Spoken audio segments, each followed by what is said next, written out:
Tonight we will read from a book of a wonderful devotee of Krishna called Srila BA Goswami Maharaj, who is now very advanced age, and I was with him a few days ago in Mayapur, and we want to read something from his divine teachings today.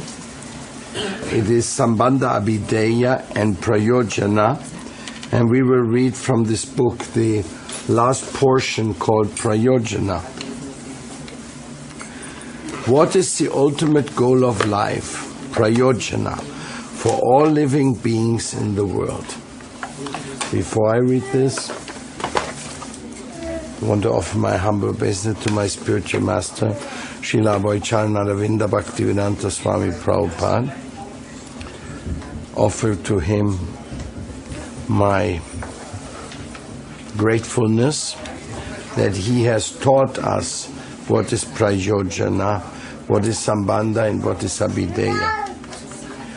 To know the relationship with the Supreme Lord and the appropriate relationship with all others, that is a key. This is the key of all type of secrets. We really want to know what's our relationship, because the relationships mark our progress in life. How we are advancing is happening according how we relate to others. So the relationships, in the end, they all turn out to be progressive if we do the things right, or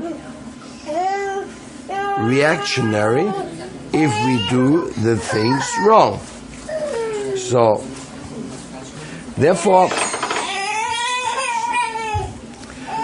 my spiritual master, he emphasized that the relationship with Krishna should be studied very deeply, because that relationship makes really the life successful.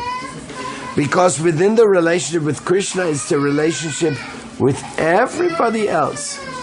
Every other living being is part of that same original combination of the original truths and the beings and the individual consciousness and everybody. So my spiritual master Srila Prabhupada, he has given me this information, this gracious enthusiasm that our existence is actually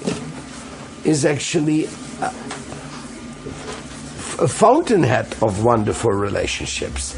Everything can be a meaningful relationship. You know, sometimes you see a relationship turn sour in this world. Why? Why should any relationship turn sour? It's because Krishna is not included in that relationship. Krishna has been expelled. And when Krishna is expelled from a relationship, the whole relationship goes sour. So therefore, our spiritual master, he said, put Krishna in the center. Make him the center of the relationship. Then everything will become naturally perfect. So therefore, Sambandha is very significant. And in this teachings of Sambandha, we find the importance of Krishna. Don't close this door, please. The importance of Krishna is of such a type that he has the answers to all the queries you may have. Whatever doubt you have in the relationship, in the information about Krishna, you will find the answer.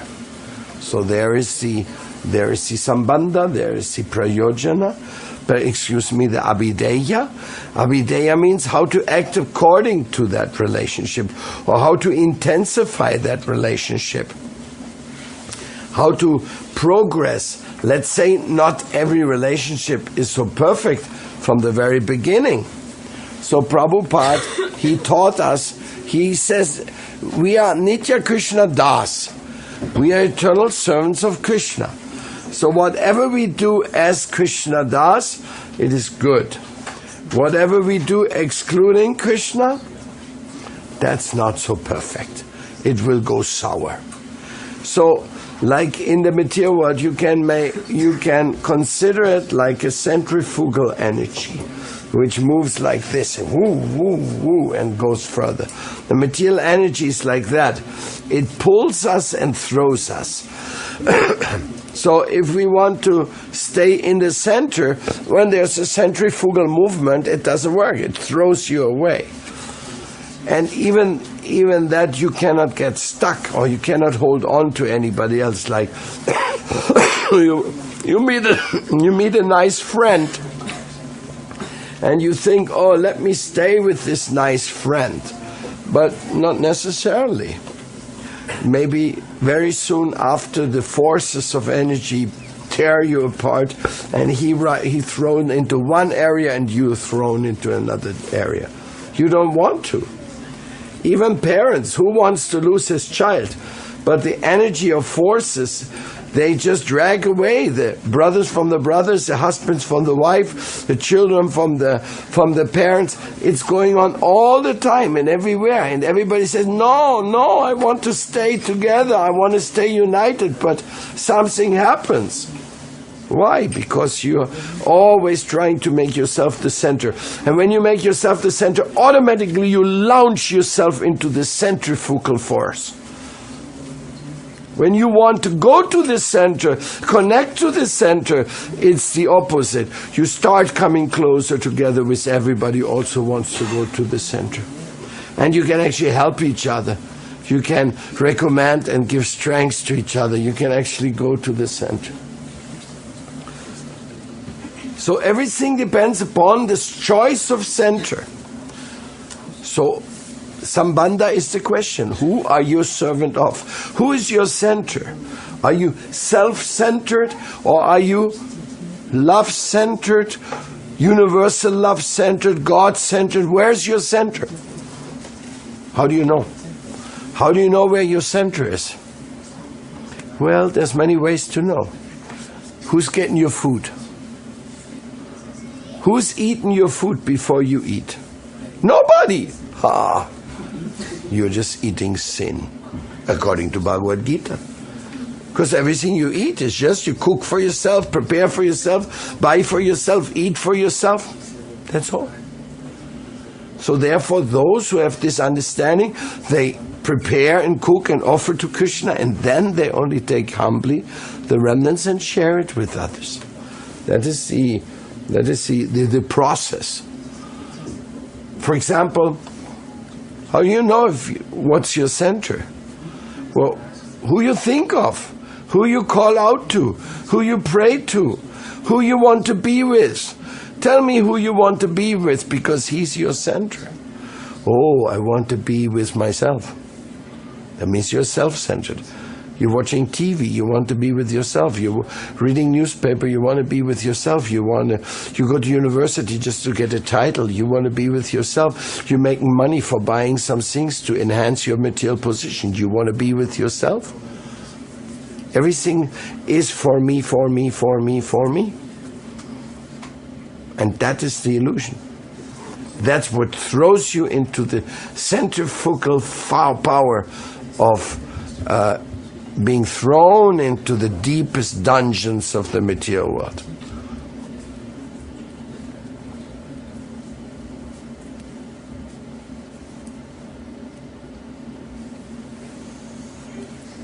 It's a relationship. Who you want to relate to. It's always going to be your choice. That's why we worship Krishna. He's an aid. He's an incredible aid to our consciousness. Oh, there's a deity.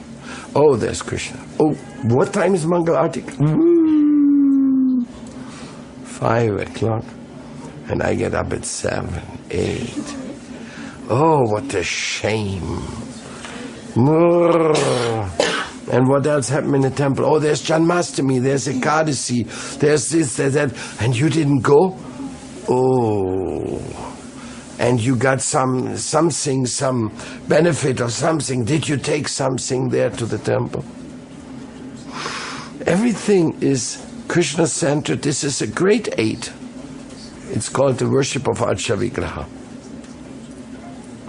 It's not absolutely necessary. If you have a full God-conscious mind and are God-centered, even if there's no temple, you can still dedicate your energy to the Lord. Because He's also within everybody's heart. It's very broad-minded thing. God is everywhere. God is really wonderful. He wants you to dedicate Himself to everything and everywhere.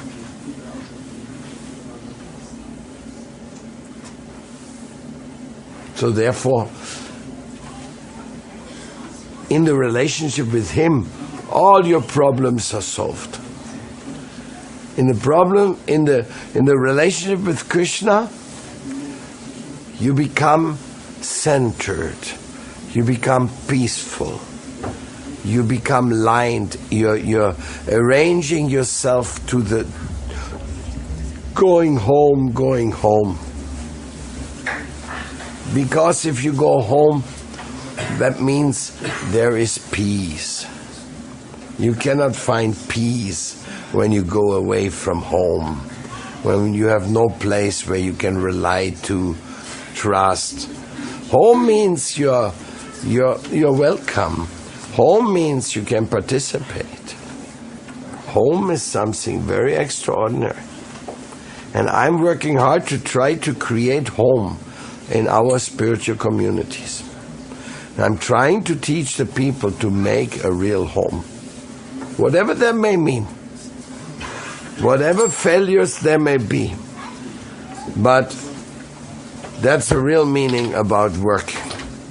Creating home. And home is home because Krishna is there. Krishna is in the center. Krishna is not in the center, there's no home. Somebody's big ego is in the center. How will there be home? But Prayojana, what Srila Bhakti Maharaj is going to describe to you today, is really the final perfection in the home consciousness. It's beyond the rules and regulations. It's beyond the few details.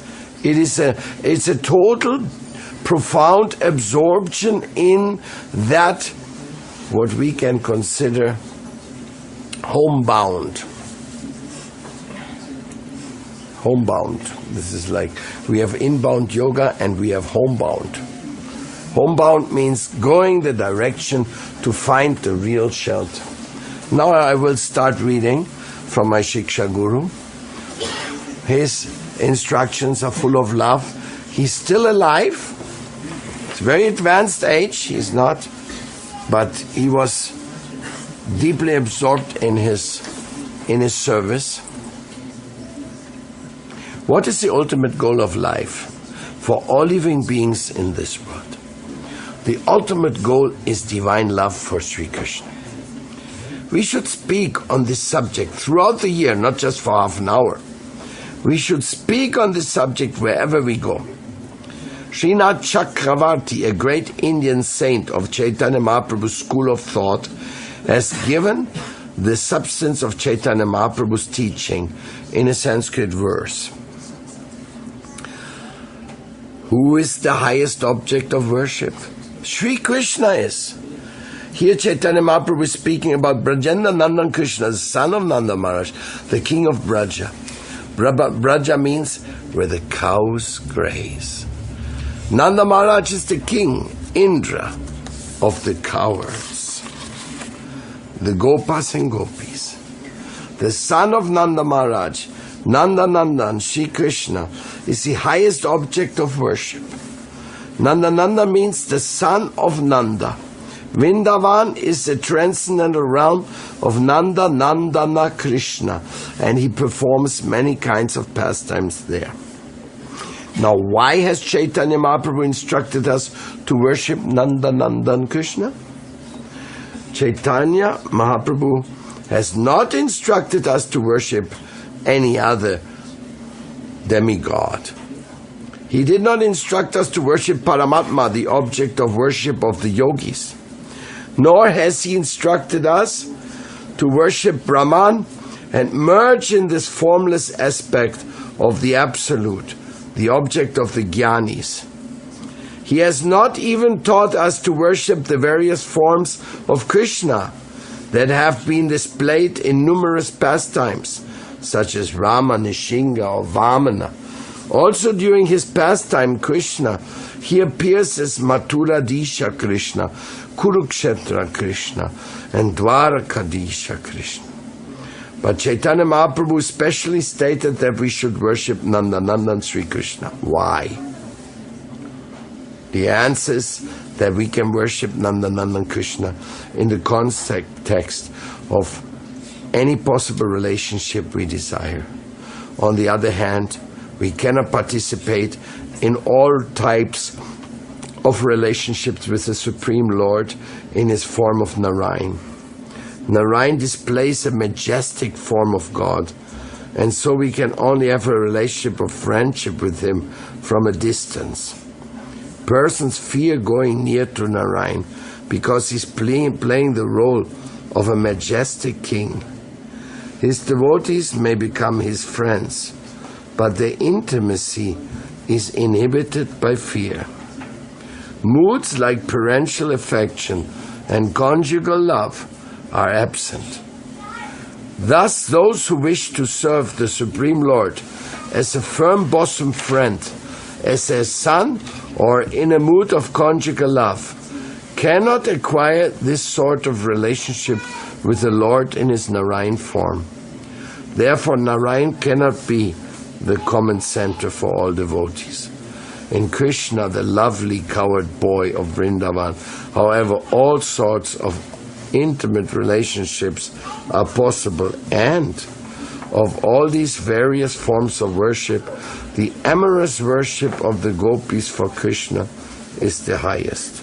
The gopis have engaged all their senses to the fullest extent for the service of Sri Krishna. And amongst the gopis, Sri Radha, the absolute counterpart of Sri Krishna, is the best. She is the personification of his internal potency of ecstatic love, and her devotion to Krishna is beyond comparison. In Krishna we find many tastes or rasa. Rasa is the mellow of the relationship, the taste or bliss one experiences in a particular relationship with Krishna. There are 5 primarily rasas, namely Shanta, neutrality, Dasya, servitude, Shakya, friendship, Vatsalya, parenthood, and Madhurya, concerthood. In addition, there are 7 secondary or Gona rasas, namely laughter, astonishment, heroism, compassion, anger by fear, and disgust. All these rasas are described in Srimad Bhagavatam. There it is related that the evil king Kamsa tried to kill Krishna. Kamsa thought, I will build a great stadium. I shall invite all the inhabitants of Mathura and Vraja to come there to participate. There will be a wrestling match. The wrestlers will fight with Krishna and his brother Balaram and kill them. So Kamsa made arrangement. Many visitors came to watch them wrestling in the great stadium. But when Krishna and his elder brother Balaram made the entrance into the wrestling area, all the spectators saw Krishna in different ways. All the 12 rasas were thus manifested there. The first was Vira Rasa, the warrior rasa. The wrestlers saw Krishna in this way. The ordinary spectators saw Krishna as a wonderful human being, Adbhuta Rasa. All the gopis were there, and they saw Krishna as their most beloved husband, Srinam Smaro Murtinam. All the friends of Krishna saw him as their friend, Gopanam Svajjano. A joking mood, Hasya Rasa, can also be found in relationship between friends. For example, Krishna's Shaka friend, Madhumangal, steals Krishna's sweet and creates a humorous atmosphere. The humorous rasa is a secondary or gauna rasa, but the principal rasa in the Shakya rasa or relationship of friendship. In this Shakya rasa we see that the Hasya rasa inspires feeling of love. Those who were of an oppressive nature were afraid when they saw Krishna. They thought that their punishment had come. They were very much afraid because they saw Krishna as angry and wrathful. This is Bhayanaka rasa. And all the parents saw their beloved child when they saw Krishna. Swapito Sishu. This is Vatsalya rasa. Karuna rasa also plays a part of parental affection. Karuna means feeling of sympathy or pity. When they saw this sort of thing that was happening before them, a small child was opposing these formidable wrestlers, they felt pity. So the Karuna rasa is included in parental rasa. Next, Kamsa thought death had come to him. Mrityu Bojapater. He saw Krishna as something dreadful. Krishna is not dreadful, but that is how Kamsa saw him. The ignorant saw him as a mere man, Virat Avidusham. The yogis saw Krishna as the supreme truth in Shantaras, while the Yadavas saw Krishna in Dasyaras, the mood of service. So we can find all these 5 principal rasas and 7 secondary rasas in Krishna alone. We can experience all kinds of rasa by serving Krishna, but we cannot obtain the same result by serving any other form of the Lord. Kaviraj Goswami has written in Chaitanya Charitamrita that 50 kinds of divine qualities can be found in the jiva soul in minute quantity.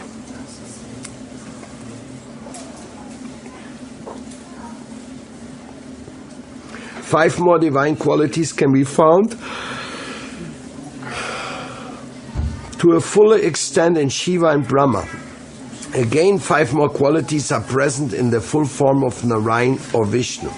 This makes a total of 60 divine qualities or characteristics. Now there are 4 other qualities that you will find nowhere except in Krishna.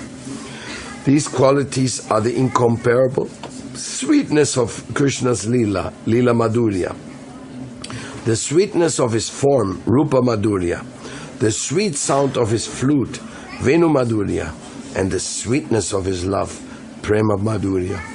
Krishna has many wonderful pastimes in which he assumes a sweet form. He does not appear in a very gigantic figure with all kinds of weapons. Thus, he does not fight with Putana the witch, but rather appears as a baby. He kills her by sucking her breast, exhibiting sweetness towards her. This is the wonder of Krishna Lila. Au bakiyam stanakala kutam api asadvi. This is the Shukadeva verse where Srila Vyasadeva spoke to Shukadeva to recapture his son. Also we find that even while keeping his own sweet form, Krishna lifts the mountain Govardhan with a small finger over his left hand. He does not assume a very great and strong finger to do this. As a small boy, Krishna subdued Kaliya, a great serpent, when he jumped on Kaliya's thousands of heads. In no other form of God will you find such wonderful pastimes.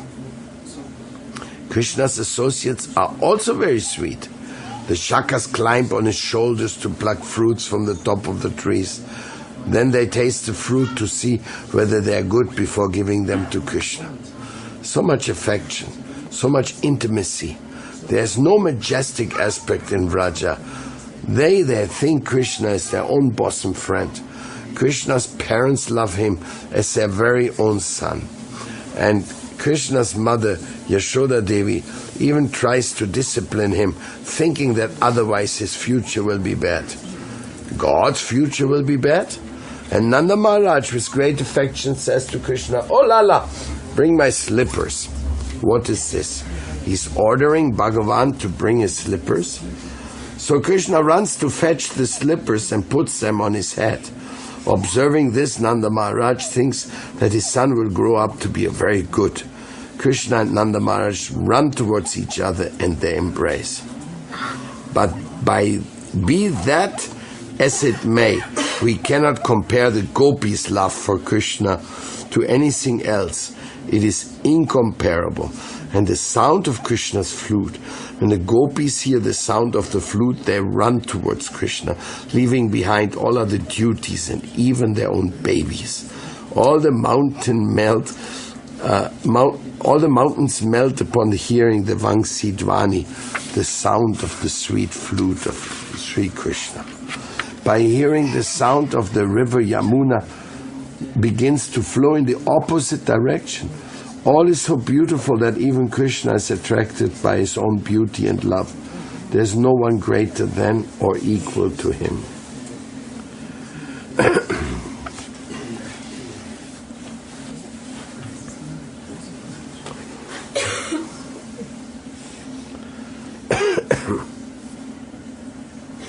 Om Jnanati Vinandasya Jnananjana Shalakaya Shakshun Militam Jene Tasmai Sri Gurave Namah.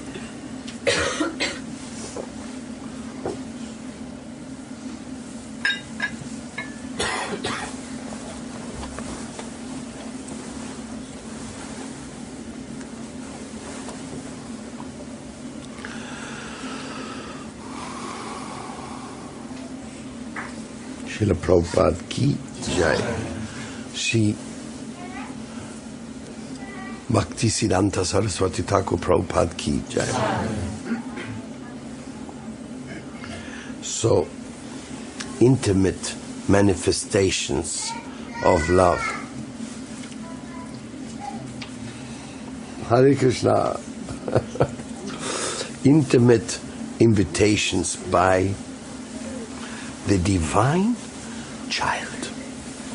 I mean, if you listen about Krishna Lila and you find the sweet love of Krishna being announced there, you are allowed to fall in love with a divine child. You can also fall in love with a divine killer of demons. That's possible. He has so many features. But to fall in love with a divine child. And that divine child loves everybody, he takes care of everybody, is very prankish, naughty, sometimes even consider that he makes everybody fall in love with him. He's so wonderful that nobody can resist his charms.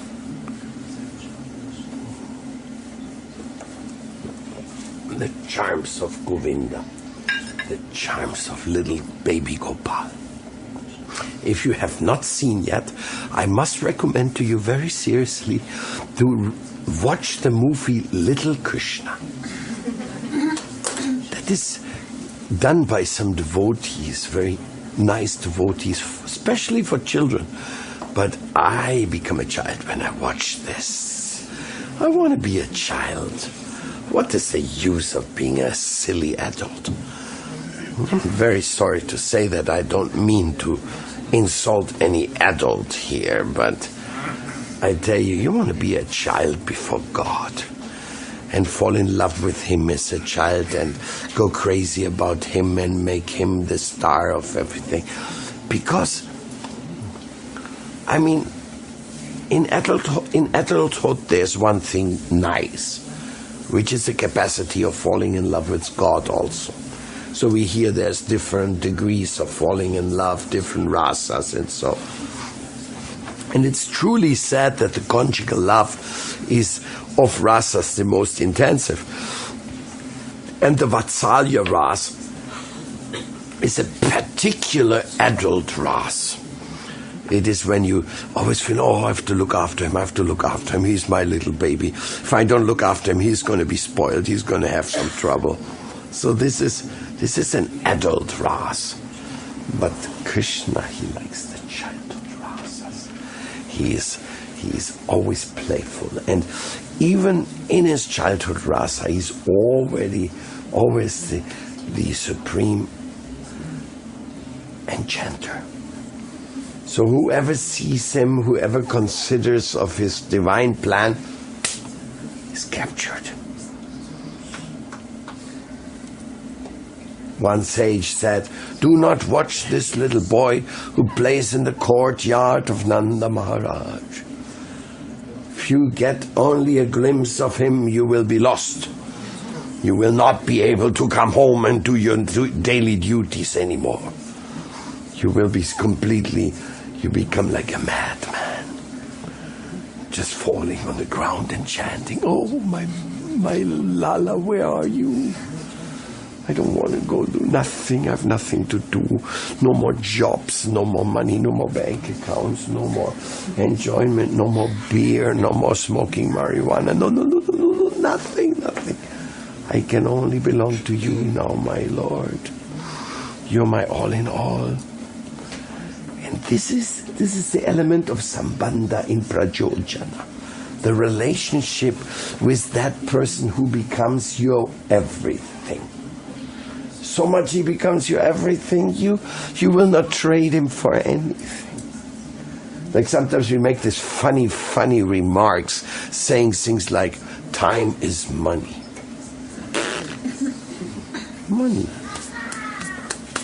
Money cannot buy 1 second of time. When time is out, that's it. And time cannot buy you love, it cannot buy you hardly anything good. It just makes you feel, "Oh, I'm in control of my destiny, I got money.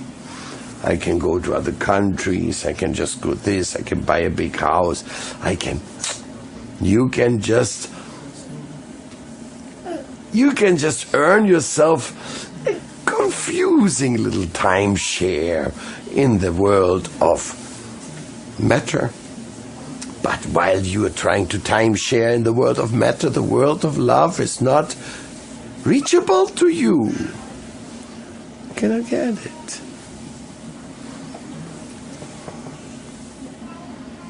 We have to go to the deepest essence of our soul, where real love for the little coward boy has taken over, and where you want to be a child. If you don't want to be a child, then what do you want? You want to become a Kamsa? You want to challenge the Lord? You would say, "Let's have a battle, let's demolish God, and then I'll be the greatest." That's not a nice example, but that's what Kamsa was all about. That's why I said, please watch this little Krishna. It is about the mentality of the Kamsa inside of you. "Oh, I'm the greatest, and I'm gonna pulverize this Krishna before he becomes a real challenge to me." And he has many partners. So many people in this world want to do away with God. The stars say we are the greatest stars. Why we need God? The politicians always want to do away with God. The scientists often want to do away with God. The philosophers are arrogant speculators about the truth, and they also try to do away with God. So in this material world, many people are challenging the position of God. And Kamsa was a more honest one amongst them. He just said, "He's in my way. I'm going to get rid of him before he's going to get rid of me." He was so obsessed. I've heard the story. Kamsa was like in the Bible story, Herodes, he wanted to kill all the children, to kill Jesus. And in the same way, Kamsa ordered all the children to be killed to make sure Krishna will be killed. And in this way, he said, "I'll have no opposition in my province. I will defeat everybody." So in this way, it sounds so strange. Are we really that bad? You see, in this material world, There's different approaches. But as long as you're not readily saying, I want to serve you, my Lord, you are a little gangsa. Sorry to say. I hope you don't take offense. But if you don't want to do something for the Lord of love, then who's your center? For who do you work? It's painful, no? Who's your illusion? I work so hard because I want to buy a Lamborghini. This is the goal of my life. Yes? Now they got a new model out, 3.5 million euros. So if you're a normal person working in a factory, figure out how many lifetimes you have to work to buy that Lamborghini. I mean, taking in consideration that you can save maybe 100 euros a month from your salary. So how many lifetimes you will have to work to buy this Lamborghini, which then is going to fall apart, because it's just matter. So this is a kind of a material world. It just runs away from you. You want to get things? No. Everything is here just to make you understand that love is supreme. And that love has to be the focus of your efforts. What to do in love? Now a normal poor person, he will say, oh, I'm not loving anybody else. I'm just working for the money to survive. I just make the money, buy my food, and that's it. But even they are serving their sensual sensation of eating, sleeping, mating, and defending. And they're not asking the question of who am I really to serve? So they're serving their senses in their mediocre karma which they may have. And they're always dreaming of changes. Changing the place of living, changing the school to study, changing the everything. In this material world, everyone wants to change everything. Awkward, no? And when they get old, they want to change the old body for a young one. And they get that. That's called reincarnation. I mean, who wants to stick with a 90-year-old body? It's just not very palatable. You say, I'm done. Okay, take a young one. But maybe you become a puppy dog in your next life. Because you lived like a dog, this one. You just lived running after whatever dogs run after. Not necessary to enter into description. You will get your next body according to how you live this life.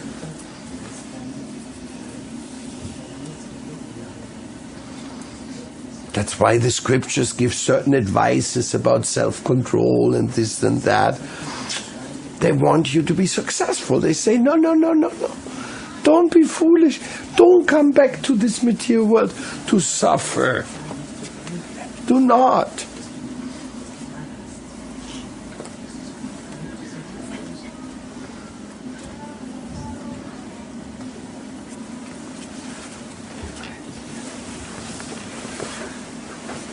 Because any type of situation in this material world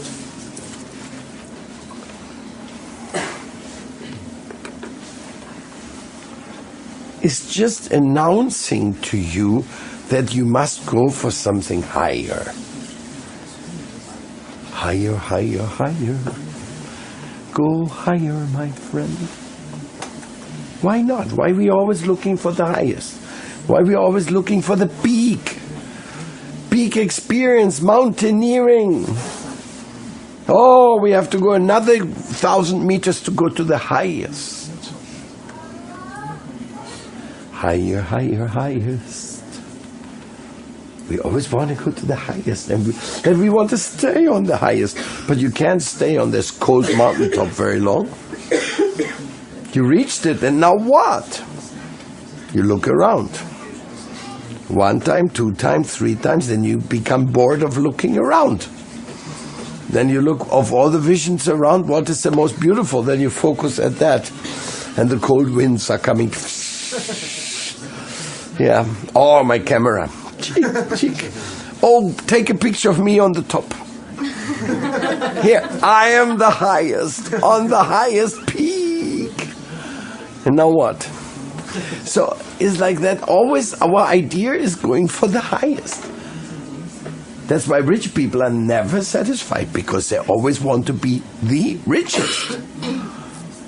So in order to be the richest, you can never afford to be generous. Or something like that.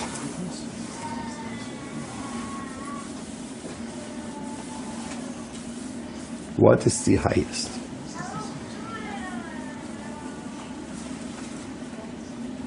Now, if I tell you the highest is to work, you're really going to hate me, don't you?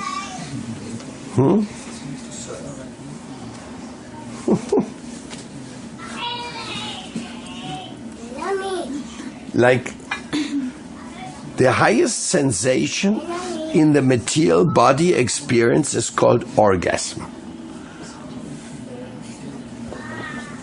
So, it's certainly a pleasant sensation of the body.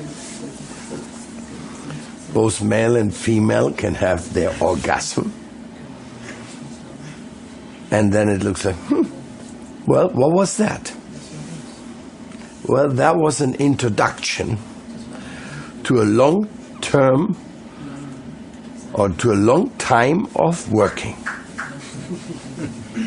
Because if this orgasm was successful and you planted a seed under the heart of a beloved person who you cherish the most in the world, then the bills will come quickly. So the peak experience of 5 minutes has a great impact on your working agenda. So was the orgasm that peak satisfaction, was that the peak really? No, the peak is working with love. Working with love for, in this case, for educating your child and giving the very fact to be with somebody, that's also sambandha. But then again, you can worship your child and forget Krishna about it. Very easily. Because many people, they see their child and they think, wow, I reproduced myself. And that little child, it really shows off for who I am. Now I have to make sure the whole world is going to be enamored and be admiring this child, because this admiration will come to me. So it is like a projected ego. You project your ego interest into your child, and after a while the child says, you know something, Father? I don't like the way you're thinking and planning for me. As a matter of fact, I'm gonna go and travel around the world. But the father says, you don't have to travel around. I got enough money at home. I worked so hard. Father, money is not everything. What? You cannot appreciate that I worked like an ass for you? Now you're going to go away like a hippie? Hitchhiking on the streets? Putting yourself in danger? I cannot believe it. It's like this is material world of the peak experience. There's only one thing which is really a true peak experience, which is working in love. Because you can sustain it. You can keep working in love every day, all the day. That is the meaning of love. Working in love. Working for love. And that love which is for all. That is the love you will find in Krishna. Complete satisfaction guaranteed. Don't worry. If you have no satisfaction, we'll return the money.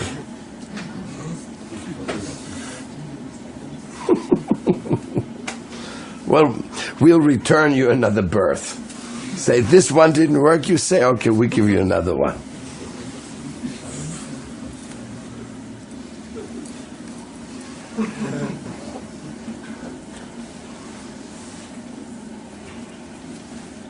Who are we to serve? Who are we to obey? Who is higher than me? What? A little child in Vrindavan? You want me to worship a baby? What is this? At least put a philosopher with a long beard or something. At least some Socrates. Now you want me to worship a baby? A prankish child? Who is even called Makanchor, butter thief. We are worshipping a thief. And we invite you to join us. You can serve him in your way. You can be captured by him in your way, as you can see him. You may see him as love. You may see him as power. You may see him as knowledge. You may see him as renunciation.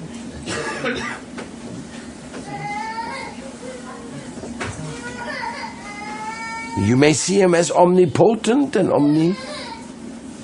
omniscient. And you may see him as your best friend. Can you believe that this child, this divine child, is your best friend?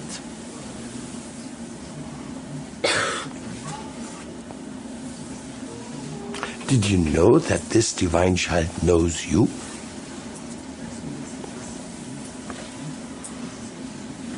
These are all the questions that are crucial. You may ask, I can ask, who knows who? Or let's put it the other way.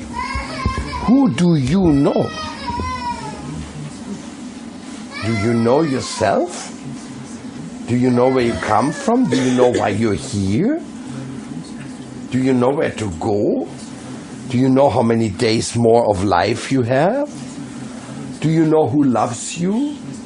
Do you know who knows you?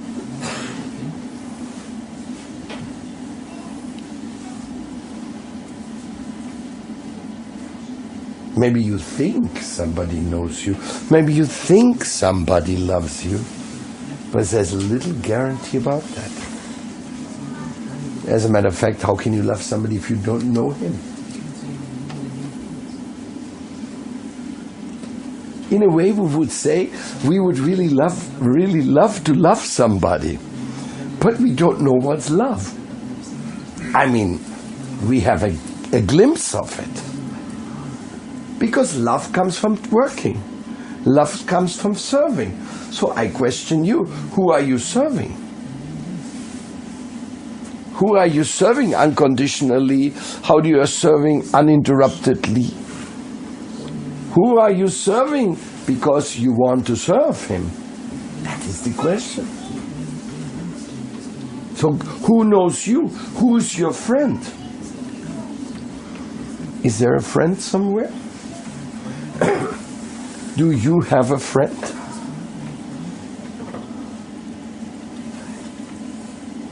Well, I ask you another question. Who is supplying you with the air you breathe? Ever thought about it? It's not the government. There's no world government for air supply. Not even the Illuminati and all these things have control of the air yet. Otherwise it would be very expensive.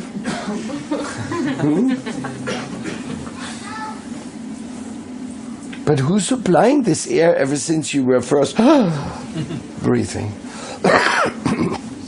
It's even more. He gave you a body which breathes automatically even while you're sleeping. I mean, when you're sleeping, you are not moving your eyes, you're not moving your arms in any particular use. Maybe you go over the bed and then it falls the hand there, something like this. Whole body is like something beyond control, but inside the machines are working. And the air, the lung is going perfect. What an incredible! So not only we got the air, we also got the incredible machine to receive it, to extract the oxygen, to put it on your blood cells, to distribute it all over the body, and that whole thing works.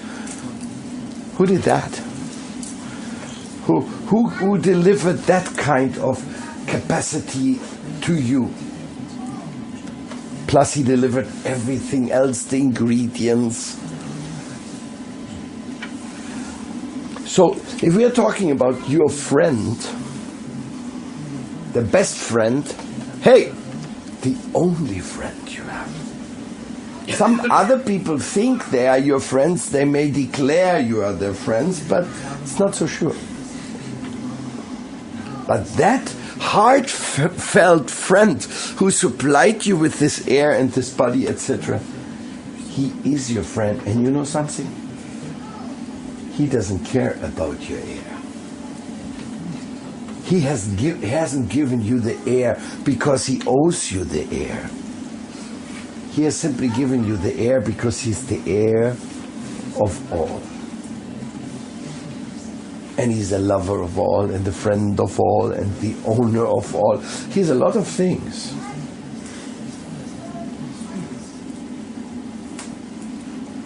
But what he wants is something very, very beautiful. He wants the very, very essence of you. He wants the greatest secret of you. He wants the deepest and deepest of all the down inside of your treasures. That golden heart of yours. That's what he wants. Not that iron heart around this selfish defense in this world. Oh, no. He's not interested in that part.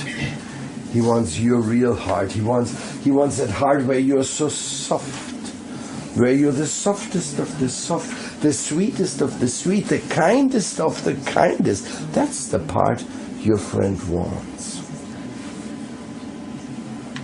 If you give that to him, he'll come for you right away and snatch you and take you. It won't be any more time to delay. And that's what this inner true sweetness of love, this maximum degree of treasures cherished by your soul in the soulmate relationship with the divine child. That's what he's after. Now you may say I'm crazy. You may consider me a fantast. But what I'm giving to you, what I'm offering to you, what I'm sharing with you, it is coming from Srila Paramadvaiti Maharaj tonight. It is coming from the divine teachings of Lord Krishna.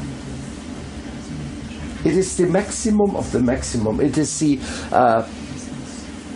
let's say we have a diamond which is as big as the Empire State Building. There is not a diamond in the world like this. I think the Kohinoor diamond, something the biggest diamond they had in India.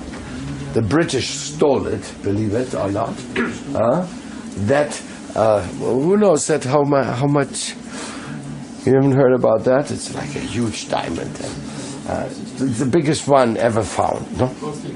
Huh? Yes. How many kilats this?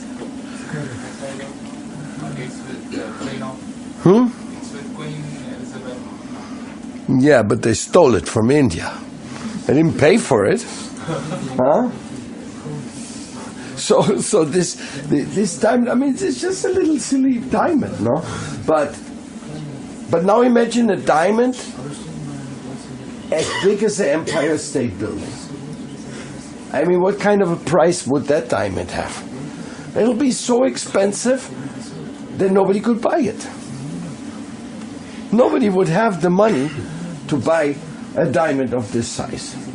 Now our Krishna, our beloved Krishna, he's saying that your heart is much more important to me than a diamond of the size of Empire State.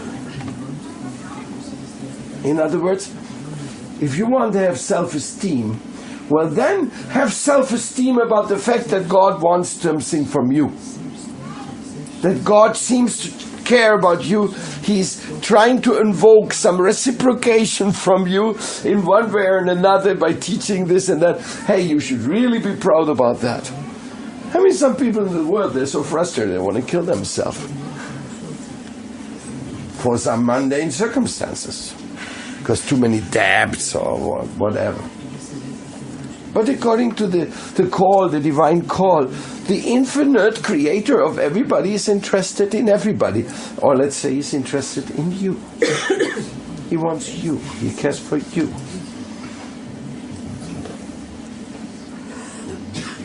He's playing with you.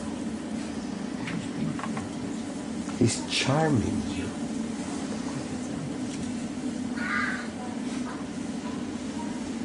That's why Shukadeva Goswami heard Aho Bakiyam Stanakala Kuntam Jijang Saya Payayat Apiyasatvi.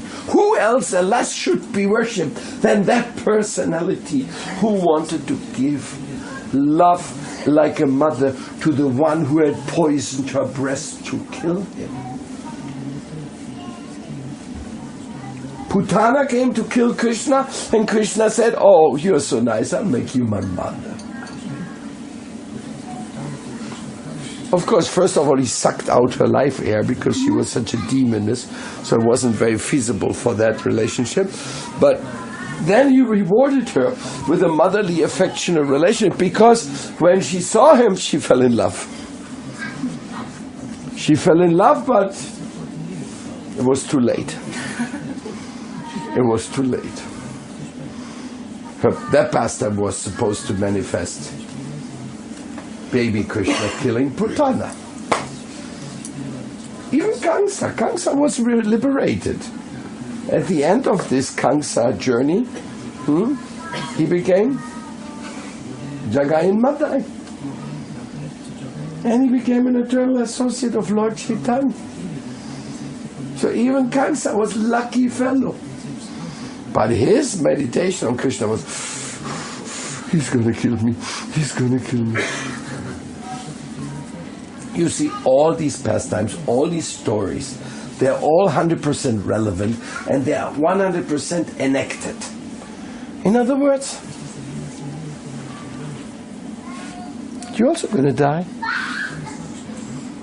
Maybe in a week, maybe in a month, maybe in 10 years, maybe in 50 years, who knows? You're also going to die. And who's going to kill you? Do we know who's going to kill us? Well, there's somebody who already took responsibility for your killing. He says, "Time I am devourer of all." Krishna says, I'm death personified. In other words, Krishna is already telling you, I'm going to come for you after a while. But I would like you to come to me before. In other words, time, space, matter, they're energies of love. They're part of the symphony of the all-embracing divine beauty. A little baby is very beautiful, no? Young person is handsome. Middle age, a little bit admirable. A little older, you get some compassion. And really old, you get scared. Am I going to look like that also? Is this going to happen to me? No, maybe not. Maybe you die before that. But nobody dies later. It's all coming on time. So, why not accept? You're not here to stay. Then what you're here for? To buy the coin or diamond, or to have a Lamborghini? Are you here for that? Or to have a few little silly peak experience like this material world offers?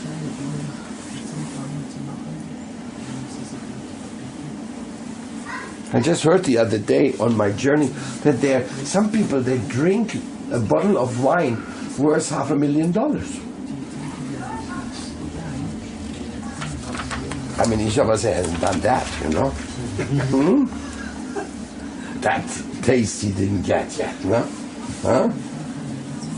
Imagine, $500,000. How you can enjoy one night drinking like that? It's not like beer, no?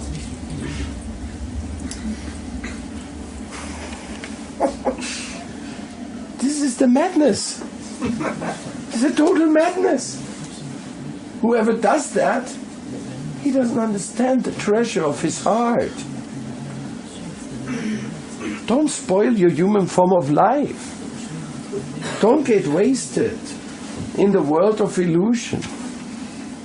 Fall in love with this divine pranks of that divine darling child. He's the infinite, but he's also very concentrated on you particular. You in particular are his target. Wonder what he once said to me. Oh, Krishna, he's more in need of me than I'm in need of him. I said, what do you mean? How can you say that? He says, yes, because I can just play around here foolishly and I hardly recognize that I'm missing him. And he's missing so much. He's coming again and again. He's calling for me. He's sending his devotees. He's writing books. Another book about God. Another this, another that. He's always caring about me. And I just hang around and I forget about him. So when she said that, something hit me inside. I said, wow, this is how much God loves us. He has given us so much freedom. We have abused this freedom for so long. We have not done anything for him. We have not recognized this air, this water, this earth, this beautiful sky. We have seen all these things. We see them every day. We say, so what? God, you won't have me? Because I'm trying to become the center of beings myself. I don't think I have any friend. This world was created by accident. And it belongs to me anyway, because I'm the only important thing in this world. There's nobody to be served except myself. Will you? Will you serve me? You better serve me. You know, that's what everybody in this material world wants. They want to be served. That's why they go to a 5-star hotel. Then everybody comes, mister. Yes. Oh, your bags, no problem. You like anything else? And here this. And everything, every move is controlled. You have to learn how to serve a drink to somebody when he's in the table. If you ever studied hotel business or something like that, no? Here's the salt going there, this and like this. Very perfect. And if you want to be served, yes, you can also go to the Thailand spa. Get hot rocks put on your back. Or maybe somebody walks on your back. So you want to be served. It costs a bit of money, you know. But you want to be served? Yes, you can be served. So when are you going to ask that question? How to serve that darling of your heart? When is that going to happen? When is the day of your awakening take place? Where you're going to say, oh my Lord, please let me become an instrument of your love. I've tried everything to be the center. Finally I realized that I'll never be the center. And that I made a very foolish competition. I made a fool of myself, trying to be the center, competing with you. I made a total fool of myself. And now today I'm coming to you and I'm simply crying, crying, crying. Lord of the mercy supreme, just rescue me and give me service, lots of service. You see, if you don't have any service, it's very sad. You don't need service, you need lots of service. And what is that service?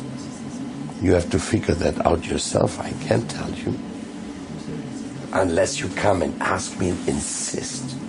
And then I will have to pray a lot to find out what your service is. But that's the whole thing. You want to serve? You want it? Then he will answer to you. That's sambandha. And serving with fullest love and surrender, that's prayojana. Then you get deeply absorbed into the ras of divine love. And this is the goal of life. Loving God more than anything else, than anybody else. Loving Him so intensively.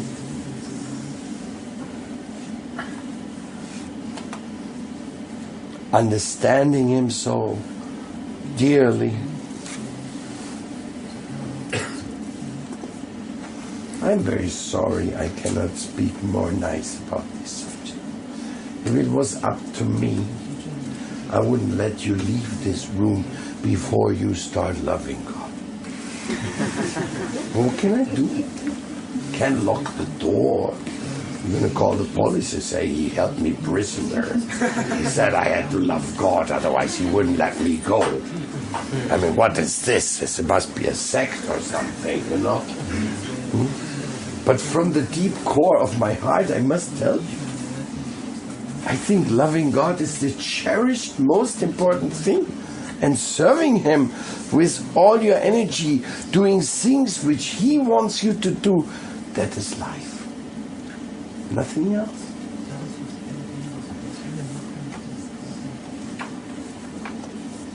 And what does it mean for everybody? It means something tangible. God will not ask anything from you which you don't have, which you cannot do for Him. He's asking only some organic vegetables. He's asking only some beautiful paintings if you're a painter. He's only asking a sweet song if you're a singer. He's only asking some wonderful expressions from your heart. You know, only love is important here. That's the only commodity. That love. Love supreme. Love sublime.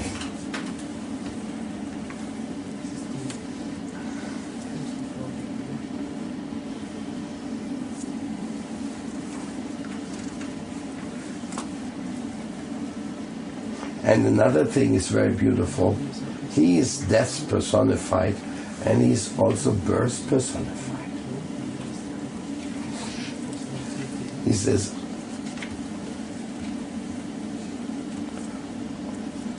of all the seeds, I am the seed-giving Father. Ambita Pradapita. I'm everybody's Father. He gives you the birth and He takes away the old body when it's outserved. And then he's going to ask you, my dear, what you wish for the next lifetime. Any particular wishes? Oh, you want to be a female. What hair color you would like to have? You want to be very handsome? You want to be some... You know, every feature, everything is there. And what you got is what God has given to you. Your strokes, your kindness, your smile, your ability. Sometimes you get, I want to be a violin player. All right, Mr. Yehudi Menui. Then from the very little moment you grab that thing, you're going, and he says, wow, what's happening to this kid? It's not normal.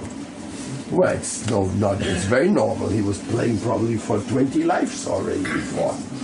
Prabhupada said that Ravi Shankar, the sitar player, he was playing, I forgot exactly, 3 lifetimes sitar and perfected himself so much. Now he became such a perfect. So what, God knows everything. What do you want? I want to live in the most fancy house in Switzerland. Really? Well, then first we have to transfer you to Switzerland.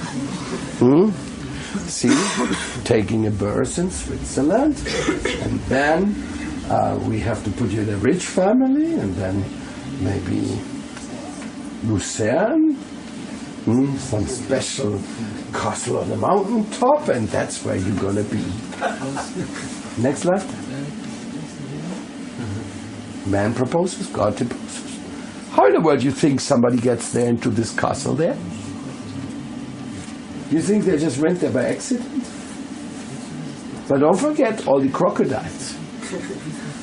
There's only a few people in that castle up there on the mountains, but there's a whole lot of crocodiles. And the crocodiles also had some desire. I don't know exactly what is the crocodile desire, but it must be quite popular. Because there's a lot of them. I mean, the Everglades in Florida, they have definitely more crocodiles than human beings.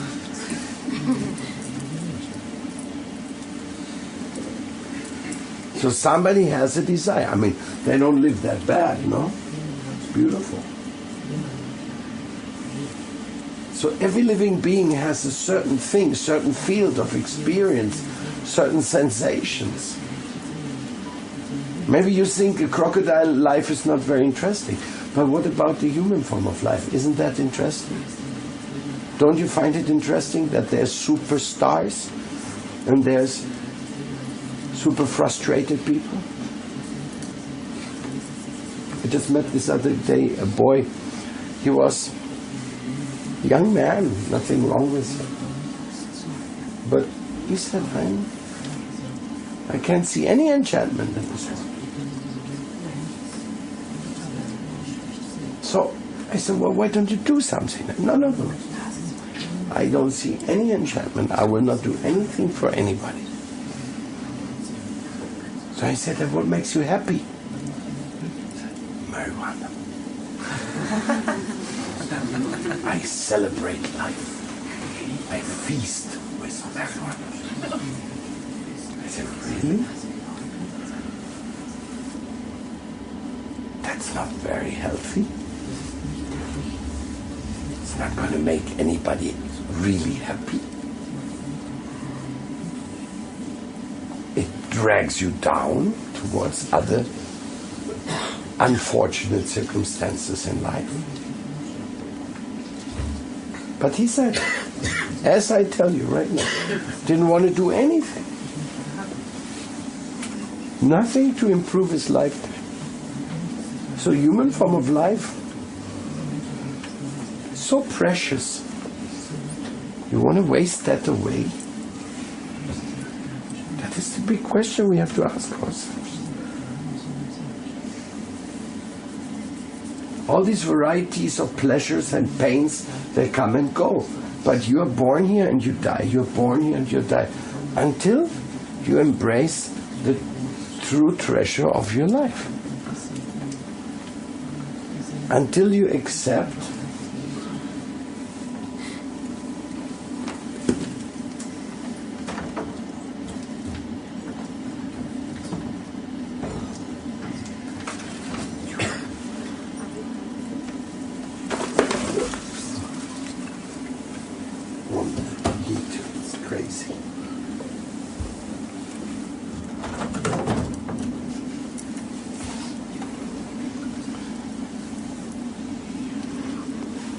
In the end, the conclusion of everything I'm saying is here, that there's a lot of suffering in this world, but they all come for a good reason. We are here invited by this incredible love which is in you as a potential. And if you're not giving it to the one who gave it to you, then you will try to give it to others. And those others will never ever understand or reciprocate with your love completely. They're incapable. In other words, there's two imperfections. Number one, you're not really that loving. And number two, you cannot really give that much love. So if you're not that lovely, nobody can give that love which they have in their heart to you. And because you're not so loving, there's nobody who really wants your love because it's not good enough. That sounds painful, no? But that's why there are so many joining, separation, joining, separation, joining, separation, joining, separation, joining, separation. That's the whole world. The whole history of the world is joining, separation, joining, separation. I mean, if things come to the best, then the separation is a moment of death. But most people, they make it more fast before. So they get separation more easily done. So why is it joining, separation? This is really thing. I mean, you have to be honest with yourself that your love is not that big of a story. It will only be good if you give it to God. That treasure, that golden heart inside of you, you can only find it if you're ready to give it to God. Before that, you don't find it. You give some lusty heart, some prestige heart, some plastic heart, or some chocolate heart, but you won't give your real heart. Well, you can buy chocolate hearts, no? I mean, they're not that bad, no? But, I mean, is it what you're looking for? Can you please give me your chocolate heart?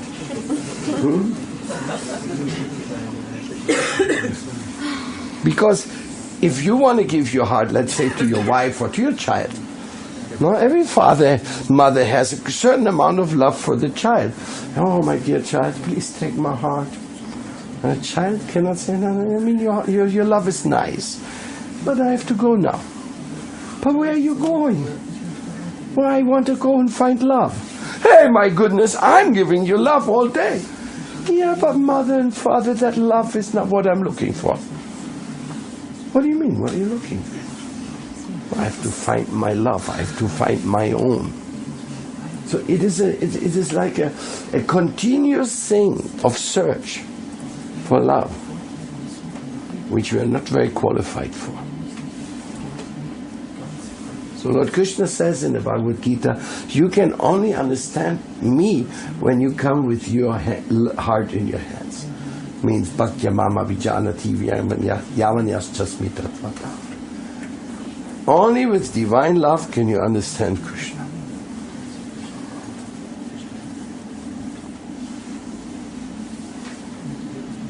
Therefore, we are always frustrated. Because anything we get, it's never enough. And anything we give is also not enough. You're a bad giver and you're a bad receiver. It's not that you don't want to receive. You would like to receive somebody's complete love. But since you are not deserving it and he's not ready to give it, you won't get it. Except if you receive God's love. You have to accept it because he's ready. He's giving your love he's giving his love to you even if you don't want it. But then he's hiding. Hiding behind nature. I mean, look at all of you. Many of you I know, intelligent, handsome people. You all have such a great potential. But that potential will come to the fullest degree only when you're with God's heart. Then you're beaming and your life will become as glowing as you may wish to. Like Prabhupada. That was a heart of beaming love.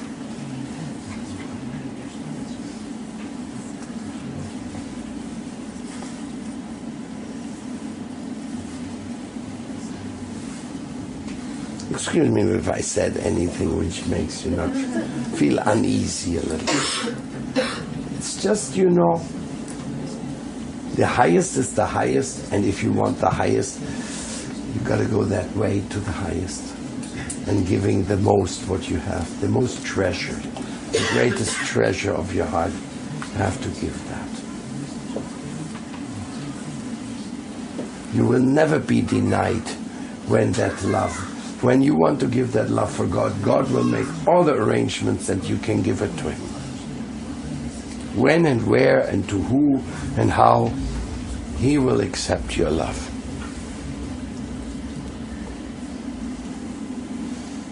Even though I'm a simple, insignificant fellow on this planet, I was able to see in my lifetime a few of those loving exchanges.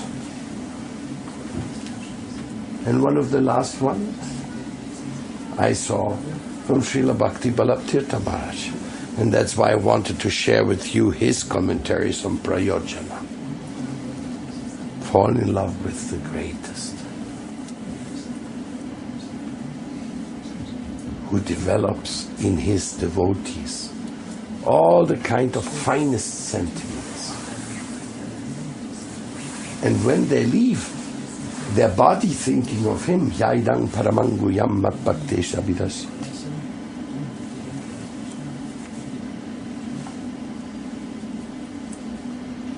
Whoever thinks of him at the moment of death will immediately be transferred to his lotus world, to be with him in eternity. Thank you so much for listening. We have some prasadam upstairs, and I hope that you will find this beautiful coward boy playing his flute before too long. Any question?